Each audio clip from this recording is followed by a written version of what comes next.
On y apprendra ce qu'on y apprend depuis déjà 50 ans, c'est-à-dire les fondamentaux du métier, parce qu'il n'y a pas de raison d'imaginer que le journalisme change à ce point qu'il n'y ait pas quelques éléments comme recouper ses sources, etc., les valeurs et l'éthique de la vérité, du recoupement, enfin tout ça, ça restera la même chose dans 50 ans. Et je dirais même que plus on va vers ce qu'on appelle pompeusement, terme que je récuse, du journalisme citoyen, ce qui en fait ça veut dire des citoyens qui miment du journalisme mais qui n'en sont pas. Plus on ira vers une généralisation de la parole publique, plus on pourra être son propre média à travers son compte, son Facebook, etc.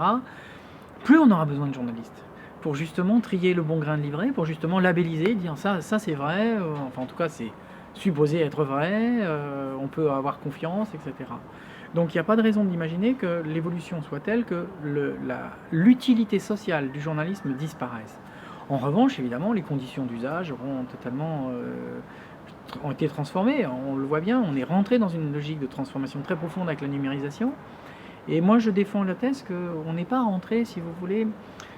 Certains imaginent qu'on est en train de changer de paradigme dans le journalisme. Qu'on est passé d'un journalisme qui se faisait comme ça, le journalisme de grand-papa, si vous voulez, à un journalisme qui est en train de se construire, qui serait un journalisme numérique avec un certain nombre de cadres. Et que du coup, le problème aujourd'hui, ça serait, enfin depuis quelques années bien sûr, ça serait un tuilage entre un changement de paradigme. On est passé d'un paradigme stabilisé, le journalisme à l'ancienne, à un nouveau paradigme qui serait en train de se dessiner, qui serait le journalisme numérique.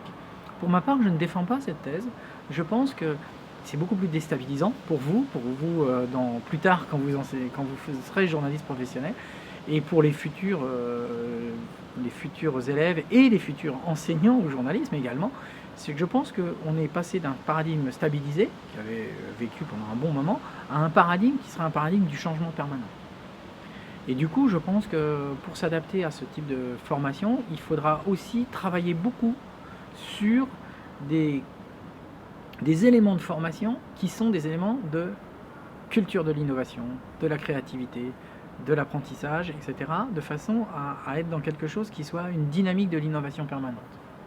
Puisque le monde devient de plus en plus complexe, au niveau économique, au niveau politique, au niveau culturel, etc., il faut des professionnels qui aient les compétences nécessaires pour décrypter les enjeux. Et donc je pense que ce qu'il faut enseigner, et ce qu'on enseignera peut-être prioritairement au-delà des aspects technologiques et de la maîtrise des outils, ce sera précisément ça, c'est-à-dire une bonne compréhension des phénomènes géopolitiques, culturels, environnementaux ou autres. Donc du recul qui est produit par une bonne connaissance des sciences humaines et des sciences sociales, notamment.